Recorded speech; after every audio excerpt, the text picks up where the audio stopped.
Whether it's cars, comics, video games, or violins, there's a little geek in all of us. It's time to give your geek a voice. It's time for Geek Therapy. Here's your host, Johnny Hamburger. Hold on, dude. I'm gonna have to call you back. I gotta do my show. So, let me call you back in the commercials. It'll be about 10 minutes. All right? Thanks, man. Welcome to Geek Therapy Radio. I'm Johnny Hamburger, as always, as every week, unless I'm joined by a guest. I'm Johnny Hamburger, your mental curator for the evening. And the keen-eyed viewers on the YouTube might notice a degradation in video quality. And I'm doing that for this first segment to prove a point, because I hope laptop makers are paying attention to this. I hope they see this video and somebody thinks, why aren't we doing that? What I'm getting at is this. I'm using the built-in webcam of my laptop.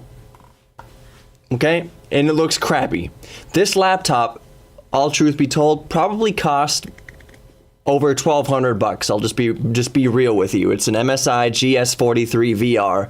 It's an awesome laptop in every single way. It is amazing, except for this webcam. It's garbage. It is garbage. And that's my point. If you're spending $1,200 on a laptop, it should have an awesome camera in it. You know why? Because that phone in your pocket has an amazing camera in it. That camera is tiny. It fits inside your phone innocuously and takes up no space.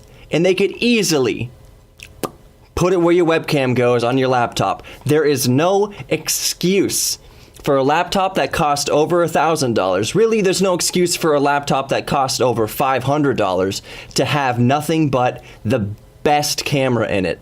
The same exact camera they use in the back of smartphones, those amazing cameras, just put them in a laptop. You are paying so much money for your computer, for your laptop. It makes no sense why the webcam is so garbage. So for this first segment, I'm recording the entire segment with my laptop's webcam to prove that point. I am not using the built-in microphone in the laptop. I will not do that to my listeners. I will not do that to my YouTube viewers. I will not do that to my podcast listeners. No, I'm not going to do that to you. What I'm using is my Samsung Meteor mic. This is just an awesome little microphone for recording in the field, for recording on the go. It's just a good little microphone all around, and I think you can get them on Amazon for around $70. In fact, I just ordered another one so that when I go to record the show in the field or on location, I have a good microphone set up, and you really can't go wrong with a Samsung Meteor mic or any USB condenser mic for that point. Samsung isn't sponsoring this show. Samsung doesn't sponsor me. Samsung is not sponsoring my YouTube channel or anything like that, any of my podcast. It's just, I gotta recommend what I've spent my own money on, unless that thing sucks. I'm not gonna recommend stuff that I've spent money on that I regret. So, with that, Samsung Meteor mic is a good USB microphone. And laptop makers, stop putting garbage cameras in your laptops. Put the same cameras that you find in smartphones, because those cameras are awesome and there's no reason why they can't fit or be put inside of $1,000 laptops. No excuse. Get on it. Make good cameras or put good cameras in laptops. Let's get on to actual geeky stuff. But you know what? Actually, I'm not the first geek to think that. There's no way I'm the first geek to think, why aren't laptop cameras better? Why aren't webcams built into laptops better? So I'm just the first one saying it publicly that I know of. And I follow quite a few tech guys on YouTube and social media and whatnot, and I've not heard anybody mention that. You ever wonder why the camera on your cell phone is so amazing? It can shoot 4K videos and take these amazingly detailed images at super high resolutions. Images that would have not even been an engineer's dream 10 years ago. Straight up fact. There's no way anyone anticipated cameras on smartphones, cameras on cell phones becoming any more than a novelty. And now cameras on smartphones have replaced those little digital cameras, those little digital point and shoot cameras. They have cut into that market share dramatically. So you think about the camera in your phone. It's an amazing camera. Why are the backup cameras on our cars so terrible? You know what is an even better point? Why are security cameras and surveillance cameras so garbage? You watch on the news and it says, look out for this suspect. He just robbed the store, or this guy just murdered somebody. And it shows a grainy, ridiculous image of somebody's blob of a face. Like, you can't even tell, is that a person? That's a basic human form I'm looking at, but it's so low quality, so low resolution. It doesn't make any sense. Why are the cameras on our phones tiny and amazing, except surveillance cameras are horrifically low resolution and low power? That makes no sense. Be on the lookout for this tall white male. Look at his face. I can't see his face. It's all pixels. There's no way to see his face. What the heck is going on? I don't understand why cameras on our phones can be so great, but the cameras on our laptops are trash. Surveillance cameras are trash. And that's all the rant I'm going to do on cameras for this segment. I wanted to touch on something in the last minute or two here in this first segment of Geek Therapy Radio. I should mention, go follow Geek Therapy Radio on Facebook. Go subscribe to Geek Therapy Radio on YouTube. And go follow Geek Therapy Radio also on Instagram. Basically, just Google Geek Therapy Radio and all the social media you see that comes up, and YouTube. Go follow, like, and subscribe. There's an interesting story, and I'm going to bring it up here on my laptop real quick, that I saw in Ars Technica. And it says a most wanted criminal is arrested after posting an Instagram video of himself. What a moron. And there's this guy's face here. I'm not going to repost his face here on this video, on this Geek Therapy, because he doesn't deserve his face to be shown. He doesn't deserve fame. But suffice to say, he's an idiot. And usually people who are criminals, surprise, surprise, are idiots. You hear all the time of people stealing cell phones, people stealing smartphones, and then posting selfies of themselves using the smartphone to social media. And the cops basically just use the geo data from that and arrest the person. Sometimes they're so stupid to say, I just stole this phone. They're literally that dumb. So yeah, hey criminals, stop posting pictures of yourself to social media. You are morons. Then again, keep doing it. Help us weed out the wheat from the chaff of society. So if you're doing something illegal and stupid, by all means, put all your personal business on social media, you dummies. I guess the last thing I'll talk about this segment, I feel like I've been talking fast, and you know why that sucks? Is because I feel like I have an ulcer on the back of my tongue. I bit my tongue in the way back like a couple days ago, and it hurts so bad. It's distracting. And maybe my tempo, to me at least, feels that I'm a little bit offbeat this show, because it's like a soccer player with an injured calf or with an injured thigh, except I can't stop playing. I have to keep doing it. I have to do a radio show. I have to talk. And my muscle is my tongue. So I got to keep using it, and it is distracting. That being said, if you're watching the YouTube, you can see the winces on my face, because this seriously is bad. Linda Hamilton and Arnold Schwarzenegger are coming back to do another Terminator movie. Have I mentioned my uncle on the show? He's a big time geek, and one of his favorite movies of all time is all the Terminators. I like Terminator movies, but I don't know what capacity. I'm not worried about Linda Hamilton. What her role is. I'm worried about Arnold. Terminator is an action movie, and Arnold is getting up there in age now. He's still extremely fit. He's more fit than I'll ever be at whatever age he is and whatever age I will ever be. He is very fit, but something tells me he's not going to do his own stunts. So more power to him, and I'll see the movie. I'll see this new Terminator, if not for anything that I'm curious how Arnold is going to perform in a new Terminator movie. Ow, my tongue hurts so bad. I'm sorry, YouTube viewers, people viewing the show on YouTube who aren't listening on 950 AM KPRC in Houston, but are watching the YouTube. Or I've got listeners who go and are curious about what my beautiful beaming face looks like.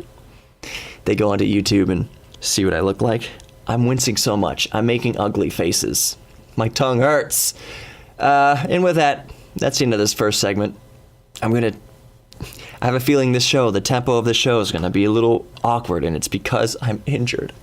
I've suffered a life-threatening injury. I bit my tongue a couple days ago. I'll live. More Geek Therapy Radio coming up. Thanks for listening. I'm Johnny Hamburger, your mental curator, Geek Therapy, on all the social media, Facebook, YouTube, and Instagram. Go like, follow, and subscribe to Geek Therapy Radio. Like I said, I'm Johnny Hamburger, and I can't talk! I'm Johnny Hamburger, and we'll be right back in a few minutes. Stick around.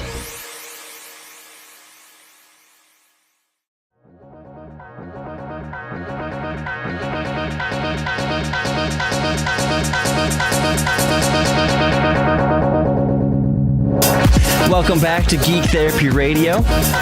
Johnny Hamburger, still your mental curator for this evening and every evening you spend with GTR. My tongue is still injured. It hasn't healed over the commercial break, and there's certain words that I say that rub that ulcer or inflamed area or whatever it is on the back of my tongue against my back molars, and it hurts so bad, and I did it several times in that last sentence. But enough of my dramas. You know, I'm going through the internet here, looking for stories and looking for things to talk about. I already know what I was going to talk about. Like, I had it pretty well planned out for the past few days now. There are subjects I want to get to. But a story came across, just a quick little blurb of something, it's the kind of story, I don't want to call it clickbait, but maybe it is, but it's the kind of story that just kind of makes you lower your head and shake your head, both for subject matter and the no-duh nature of it. And I'm just going to mention it real quick, because it's not really my style to delve into sexual matters. Ding, ding, ding, ding, ding. Sexual matters on Geek Therapy Radio. But there's a brief article that went by that said, and let's be real because we're adults here, it said women who are generally not very interested in sex become more interested when they stop mastering their domain. If you remember that Seinfeld episode, these women who have low interest in sex suddenly become more interested in it once they stop taking care of business. Personally, if you catch my drift, and I'm sorry for going there, but this is on a technology website, and I don't understand why it's on a technology website. I even clicked the tab that says science. Well, I guess that makes sense. I'm dumb. That makes sense. I thought it was under a tech tab, but still, why is that story important? Why is that breaking news? Why is that relevant in any way? You know what? It's like saying a dog will act hungry if it hasn't eaten. Well, that's not even a good analogy because a dog always wants to eat. A dog will eat so much that it barfs. which is a good analogy for being promiscuous, I guess. But it's like saying somebody who's thirsty will want more water when they're thirsty. You don't say! All right, off that subject, because that's not really geek therapy. That's a different type of therapy. Oh, what's going on? Has this ulcer gotten to my brain? This tongue ulcer, has it manifested and moved into one of my frontal lobes? Is that why I'm talking about a sexual subject on Geek Therapy Radio? No, it's just because it's on a tech website, and that story is stupid. Why? All right, let's get on to something more real that I actually did want to talk about. I wanted to talk about virtual reality for a few minutes. Virtual reality has, I guess, it comes and goes. Like its popularity comes and goes. I remember being in the arcade at Dave & Buster's in the mid 90s, late 90s, and they had a virtual reality like robot game. Basically robots fighting each other. Very low polygon, primitive looking thing, but it was virtual reality. Everyone remembers 3D. Oh my goodness. Oh, I'm blanking out on the name of that. It's gonna bug me. Anyway, stereo photography has been around since photography, basically. Taking two images with two lenses about as far apart as the human eye, and then when you look at them both together individually with each eye, they create a 3D image. Oh, that's going to bug me for the rest of the segment what the name of that little toy is. And I know there's a bunch of people right now screaming at the radio. It's called the Thing.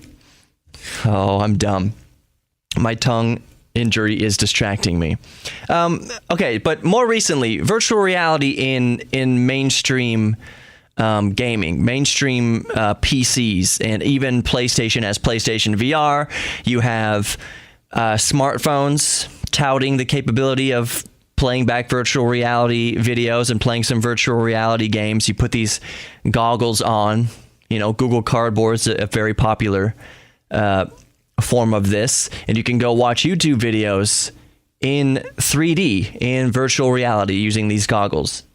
But I'm going to focus more on the gaming aspect. People are probably familiar with devices like the Oculus Rift, which even back in 2013 when they first released, they were going to different trade shows and displaying the prototype of it. It's come a long way, both in resolution and frame rate. And here's the thing about virtual reality. The resolution needs to be, not only does the resolution per eye need to be very high, but the frame rate also needs to be very high. And you think, playing a normal game at 60 frames per second is high. And it is high. And that's probably the standard. I know a lot of gamers who are way more into gaming than I am would probably argue that 120 hertz, 120 frames per second is where it's at. But here's why frame rate is important for virtual reality. Per eye, hardware needs to be able to display the frames at 90 frames per second per eye. So effectively, that's 180 frames per second. So you need quite beefy hardware and able to push that resolution at that frame rate. If it's below the frame rate, it tends to make people more dizzy, give them more headaches, because real life, when you're trying to simulate real life, there is no actual frame rate that the human eye sees. It's all just one continuous image, ever-changing image coming into our eyes. So you need to replicate that as closely as possible in virtual reality. Not only does the frame rate need to be high, the resolution needs to be high, because the resolution of real life is infinite. And again, if the resolution is low in virtual reality, it can make people sick. It can make people not feel good or be disoriented. So everything has to be perfect with VR.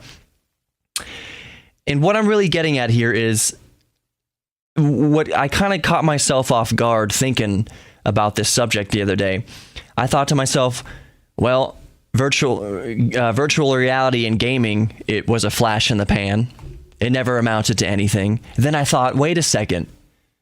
It wasn't a flash in the pan. It wasn't popular and then unpopular. What's happening is virtual reality and gaming is taking a long time to develop, as it should, which is a good thing.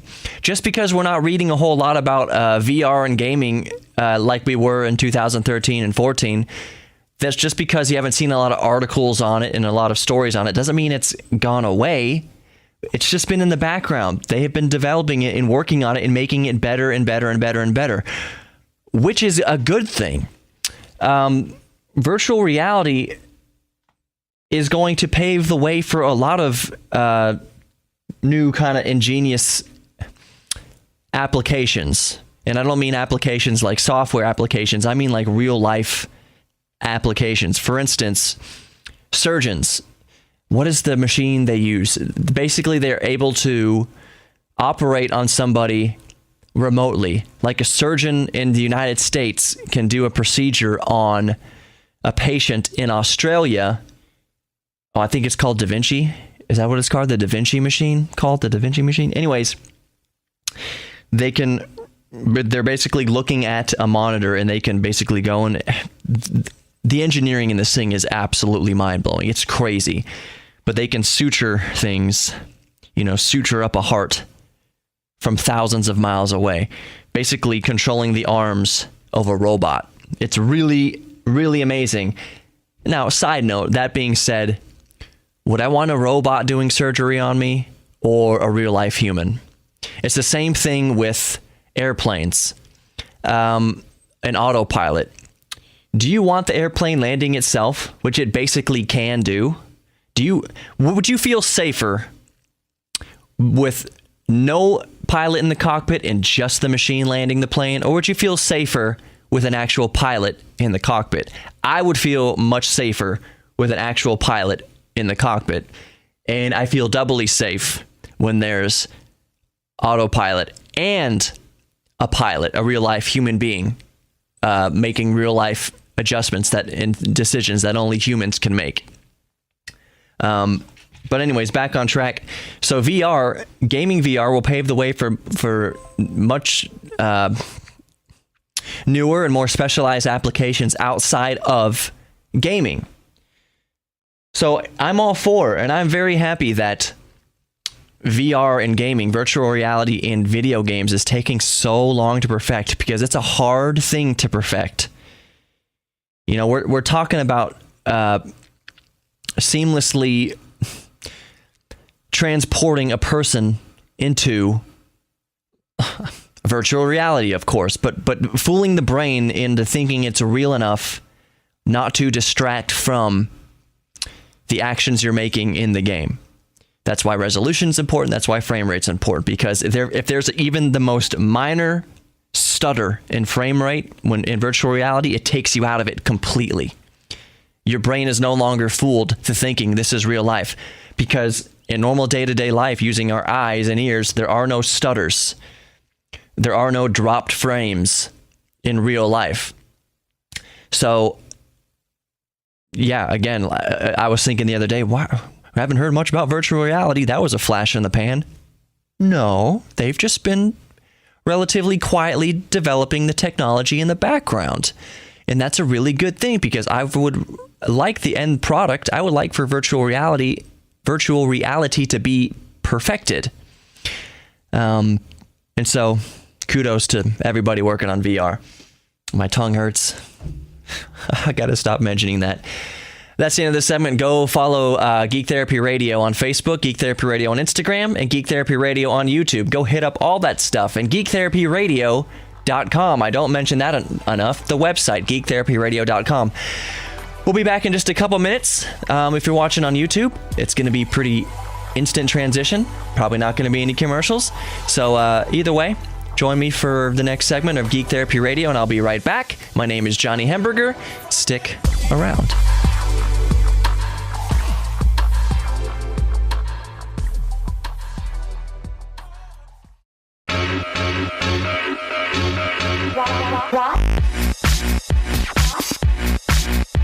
Welcome back to Geek Therapy Radio. I'm Johnny Hamburger, still your mental curator for this evening and every evening on Geek Therapy Radio.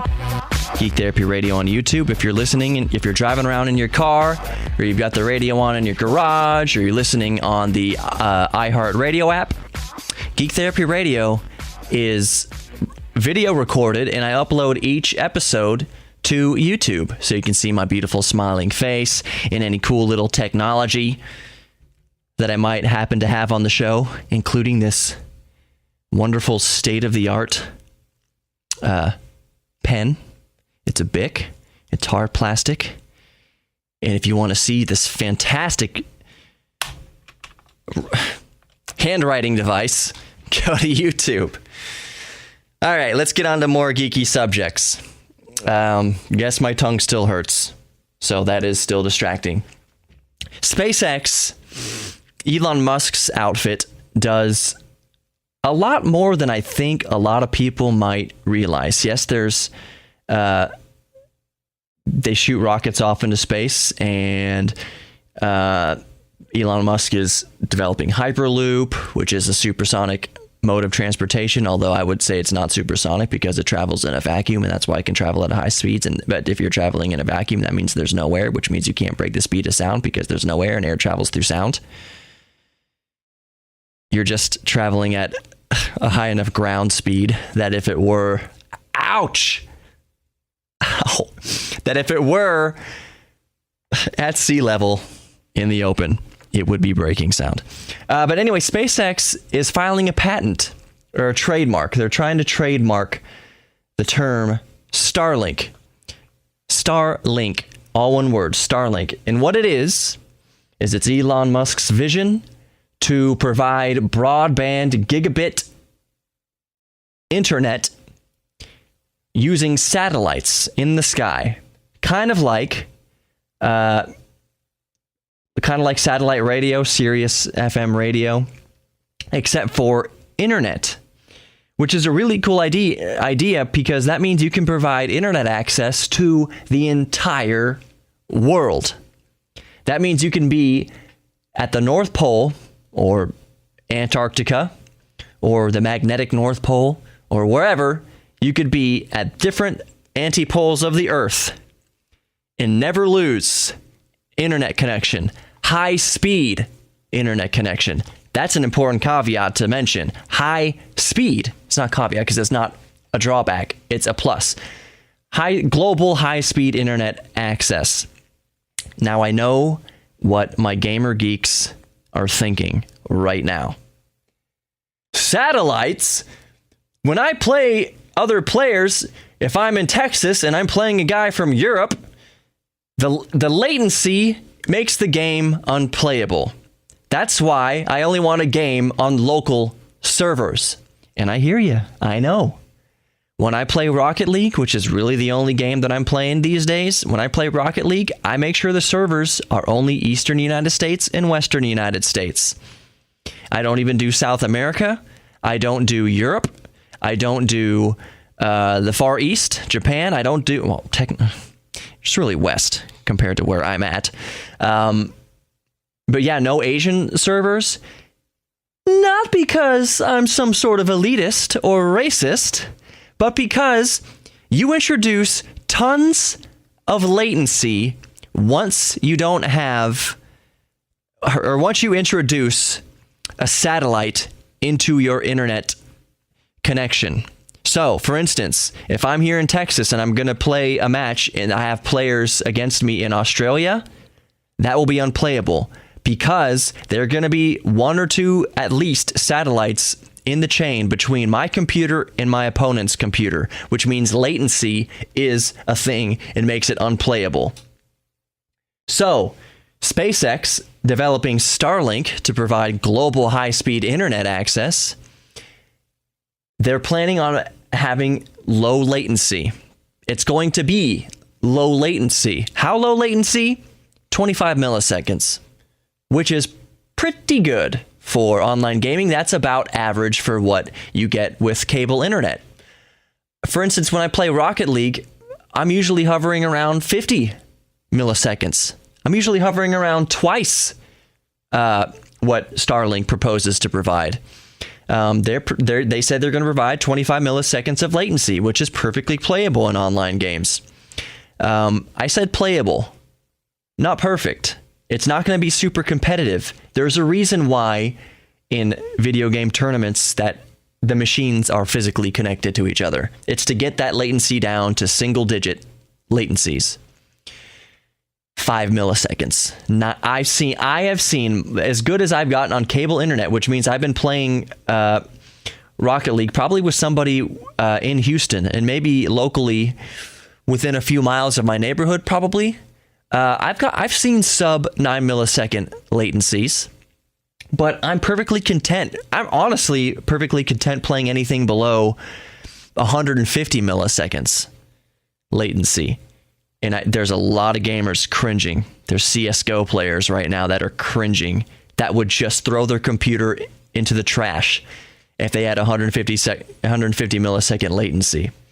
But to me, that's kind of playable. It's not ideal. I don't like it. And I check the ping and it's at 150 milliseconds and I say, I'll keep going with the match. It's not that bad yet. Latency is important because basically when you press the button on your controller, let's say you're making your guy on the screen jump. Latency is the time between pressing the jump button and the guy on your screen jumping. That's latency. And if it's 25 milliseconds, perceptibly, it's pretty instant. Press the button, the guy jumps immediately when you press the button. That's what 25 seconds is. That's what 50 milliseconds of latency is. Press the button, the person does something. The character does something. When you're at 150 milliseconds, that's over a tenth of a second. So it's like tap jump, tap jump, tap jump, instead of tap jump, tap jump. I know that sounds really stupid to any geeks listening that aren't video gamers, but you know exactly what I'm talking about. Even if you don't play games, you know what I'm talking about when I refer to latency in those terms. So Starlink is going to provide global broadband internet at 25 milliseconds. And how are they going to do this? It's because they will use low Earth orbit satellites, which is kind of important because you want the satellites as close as possible to your antenna. Long story short, they plan to start rolling out these satellites, start launching these satellites into space by the thousands. They'll probably have a few dozen. Well, they probably have they're not going to launch 5,000 satellites up all at once on one rocket. But they are going to launch many satellites at a time per rocket. That's something they can do. Low Earth orbit. And they will have supplementary satellites, geostationary satellites over more heavily populated areas, because there's no reason why, if you're living in New York City, why you should have low latency. So perhaps latency over populated areas will be lower than 25 milliseconds. I'm wondering how it's all going to be integrated. You can't just use a normal Wi-Fi router for this stuff. You're gonna have line of sight to the satellite. The reason why your satellite radio goes out when you go through a tunnel or under thick trees is because your antenna doesn't have direct line of sight to the satellite that's over you. So you can't sit with your laptop in your home and have a connection to these satellites. So that's going to be interesting to figure out. You're going to have to put an antenna in your window or put an antenna on your roof or something like that to feed the rest of your house. It's very interesting. But it's very cool to bring global, worldwide broadband internet service to the masses. With that, more Geek Therapy Radio coming up. I'm Johnny Hemberger. Hit all the social media. Just Google Geek Therapy Radio and you'll find it. And we'll be right back for the final segment of Geek Therapy Radio. I got you stuck off the realness.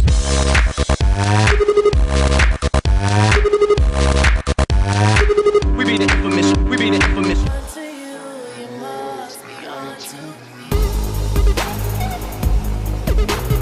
So, welcome back to Geek Therapy Radio. I was so excited about my next subject that I was just going to dive right into it. You're listening to Geek Therapy Radio. My name is Johnny Hemberger still says JH on my underpants. So that means I must be me. So I'm going to jump right into it because I'm super excited about this. And when it first happened, my geek bones were trembling. My geek bones were vibrating, and I was shaking around.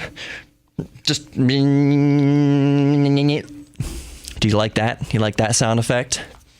Rattling around all over the place because Capcom, to celebrate the 30th anniversary of Street Fighter, which I mentioned on a couple shows ago, or was it last show? I forget. Because obviously I'm a huge Street Fighter nerd.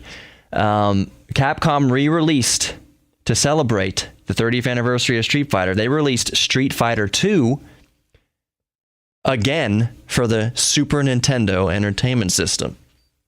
Street Fighter 2 originally came out for the SNES in 1991, but to celebrate the 30th anniversary of Street Fighter, the franchise of Street Fighter, obviously Street Fighter 2 can't be 30 years old because it's 2017 and 1991 was not 30 years ago. 1987 was 30 years ago, which is very sad to think about. But yeah, the Street Fighter came out in the arcades in 1987, the first Street Fighter, which was god-awful. It is a terrible game. But it paved the way for fighters, arguably, and Street Fighter 2 was the first good fighting game of all time and is still held up well. So to celebrate the 30th anniversary of Street Fighter, Capcom released a special edition cartridge for the Super Nintendo, which means a game company released a quote-unquote new game for an old discontinued system. And that got me so happy because I have been wanting for years. I thought it would be a good idea for the past several years, actually. It would be so cool if Nintendo, for instance, let's use Nintendo, for instance, in the old NES from the 80s. It would be so cool if Nintendo licensed and released a new game, let's say in 2017, if they released a new game for the NES, meaning they printed more cartridges, they shipped more cartridges in physical boxes, physical cartridge, but a brand new game for the old Nintendo Entertainment System. I think that would work. I think that would sell reasonably well, at least. I think they would at least break even and use it for lots of promotion, like for the other things. Like obviously they're going to want to keep selling their current generation of consoles, the Switch mainly. They don't have any incentive to go exclusively, obviously not to make new games for old systems, but it would be super cool to release, let's say, a new Super Mario Brothers game for their old NES. Let me tell you why that would work, because I know a lot of you are out there rolling your eyes thinking, Johnny, you are so stupid. That would never work. No one's going to buy it because it's on a cartridge. It takes more money to create a cartridge, which means the game's going to be more expensive than what you can get on a DVD or just download from Steam or just download from Microsoft. No one's going to do that. Well, first of all, games cost $60, $70 back in the 80s. Adjust that for inflation. I don't know what the figure is. Over $100. So back in the 80s, we were spending lots of money on single games. Lots of money. They were expensive. And let's say Nintendo released a NES game in 2017 and they released it for $70. You'd think that's so much money compared to 1980s and adjusting for inflation. $70 in 2017 would be like spending, I don't know, $40 or so in 1980 on a game. So $70 for a physical cartridge on the NES. There might be people willing to do that. And which brings me to my next point. Why, Johnny? Why would they be willing to do that? No, they won't. That's a stupid idea. Vinyl records. Vinyl records. Yes, I grabbed the microphone and I ate the mic, and you can see me do that on YouTube. Vinyl records have been selling like hotcakes since 2012-13. In fact, vinyl records is the only medium of music that's seeing increasing sales. Now, of course, MP3s and downloads have vinyl beat. But the fact remains that vinyl, for the first time since the 80s, is a growing market. It is growing exponentially. Vinyls are becoming more and more popular every single year. Look up your favorite artist. Go look up Adele on Amazon. She's releasing new albums on vinyl. All of your favorite artists now are releasing their new albums on vinyl, on records, not even on cassette tapes, which cassettes are also, to a lesser extent, seeing a resurgence. But people love the nostalgia. We have gotten so disenchanted by playing video games on our phones, touching a screen with no tactile controls. We've gotten so disenchanted with just downloading an MP3 onto our phone and listening to it that way. It's very convenient and it's very cool and it's very good that we have that technology, obviously. But with certified scientific provable data, we have seen that people love this vintage stuff. They love purchasing music on vinyl so they can have the big poster art, they can have the big album art, they can physically hold what they've purchased in their hands, and the whole act of putting the record down onto a record player and listening to it through a good record player, it satisfies something in us that we are willing to pay a premium for the privilege of listening to a vinyl, because vinyl records often cost way more than just downloading the album for $9.99 or whatever. People will pay $15 for a vinyl, $20, $30. It is not uncommon to see a new release on vinyl for $50 and see it's selling like hotcakes. That is why people, I think, will be willing to spend top dollar if Nintendo officially released and licensed a new game for the old Nintendo Entertainment System, the Super Nintendo Entertainment System, the N64 might be too recent, that might not work, but the NES and Super NES, specifically because pixel art is becoming so popular. I'll leave a dramatic pause there. You download games for your iPhone, and you download games for your PS4, and you download games for your PC that are developed to look like old Nintendo games. Some of them are 8-bit through and through. They are developed with 8-bit engines completely, or 16-bit engines completely. So people love that nostalgia effect, and you can call it BS all you want, but again, like I said, look at vinyl sales. They're going like this. If you're looking at my arms on the YouTube, seeing my hand go up, vinyl sales have been rising steadily over the past few years, 5 years especially. There's a market there. I know that if Nintendo, I don't care what the game was, I know that if Nintendo released a game for the NES, I would go out and buy it. And I would spend up to $100, I'll just say it, for that game, because it's going to be so cool that they released a new game for the old Nintendo. That is going to be amazing. Now, I'll mention this real quick. The cost of manufacturing would be higher. The simple fact remains is that the old ROM chips that they used for the original NES and Super NES, I'll just use the Super NES for example, those old ROM chips operated at 5 volts. And those 5-volt ROM chips are not so readily available. Obviously, they're not being mass-produced anymore, so they cost a lot of money. So, for instance, what Capcom did to re-release Street Fighter II on the Super Nintendo, they had to use 3-volt ROM chips, and they had to introduce circuitry into the cartridge that would up the voltage, basically, to 5 volts. There's a warning on that cartridge that says, warning, play this cartridge, this new cartridge in your old Super Nintendo at your own risk, because the Super Nintendo can get hot due to all the voltage manipulation, and can possibly burst into flames. That hasn't happened. That likely won't happen, but there's still a risk of converting those voltages in the cartridges. So one thing that if Nintendo wanted to release a game for the NES in any sort of mass, which they wouldn't do anyways, they would have to source those 5-volt ROM chips again.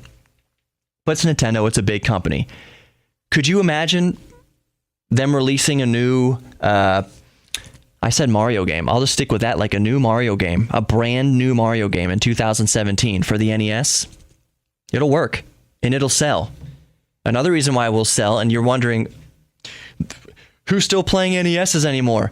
Have you seen how many vintage video game shops keep popping up? There are so many vintage video game shops, and old NESs are fetching a higher price because people are pulling those NESs out of their attics. They're going to their grandma's house, their mom's house. They're 34 years old like me, and they yearn because their lives are so stressful and chaotic. They yearn for those simpler times. So they pull out their old Nintendos, and they play Nintendos. It's kind of like dudes in their 50s and 60s buying their old cars that they love from their childhood because now they can. So I think people in their 30s and 40s who grew up playing the Nintendo would pay for a new NES game in 2017. And I was so happy that Capcom did it. Capcom was the first one to officially license an official game for an old Nintendo system. That is awesome. That is awesome. And with that, that's the end of Geek Therapy Radio for this week. Thank you so much, my geeks, for sticking around. Love somebody. Love yourself. Treat your fellow geeks well. And Greeks. If you meet a Greek person, treat them well too. Once again, I'm still so proud of my city for their response to Hurricane Harvey. It's amazing. Continue to love your neighbor. Please continue to love your neighbor, and please continue to love yourself. You're capable of so much. You're capable of receiving mercy. You are worthy of that. So if someone shows you mercy, just receive it. And don't think I'm so terrible, I don't deserve the mercy. Take the mercy. Someone offers you mercy, take it. So that's it. That's it for Geek Therapy Radio this week. Geek Therapy Radio on Facebook, Geek Therapy Radio on Instagram, and Geek Therapy Radio on YouTube. Go subscribe to it. Thanks, my geeks. I'll see you next week.